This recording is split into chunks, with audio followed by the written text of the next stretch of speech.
close. You look at the Vancouver Canucks, Elias Pettersson at center, and Bo Horvat. Bo Horvat, like, you can't ask for a better tandem than that at center. These two young guys, Bo Horvat with his two-way play, his size, his physicality, his goal scoring, the veteran experience at this point. He's such a good, strong guy in the face-off dot. Then Elias Pettersson, one of the most creative guys in the league. I think Elias Pettersson is one of the only players who might challenge McDavid and McKinnon for that, or join them in that upper tier of generational players.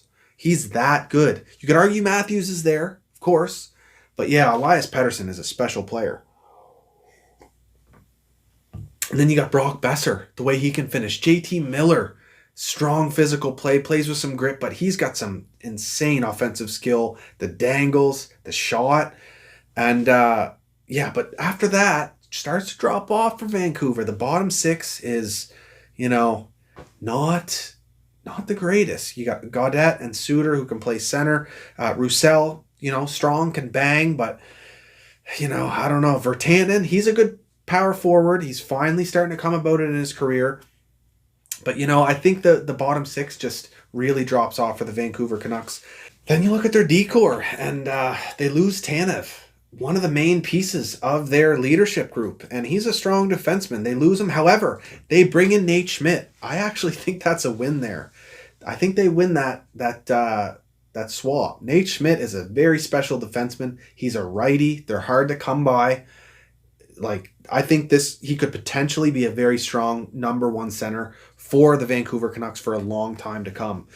Then you got Quinn Hughes. He's not the number one defenseman in the Canadian division. Let me tell you that right now. I feel like Vancouver Canucks fans can be objective enough and say that he's not number one. I don't even think he's number 5 or within the top 5, I should say.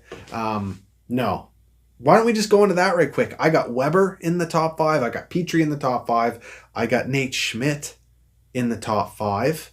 Maybe Jacob Morrissey instead of Schmidt. There's a conversation to be had there. But you got Morgan Riley in there, and you have Mark Giordano.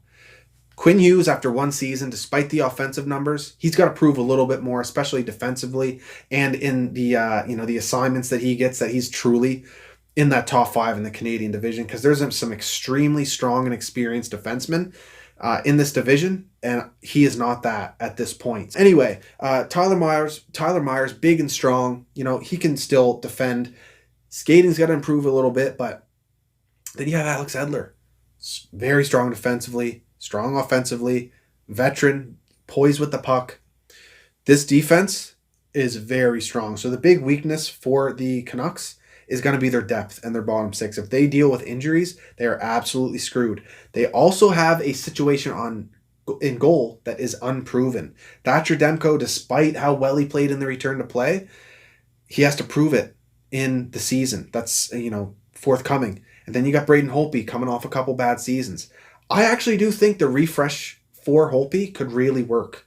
And he could become an elite goaltender again for you. And maybe even that makes the difference for the bottom 6 that they're rolling right now. So Vancouver's a little bit of a wild card.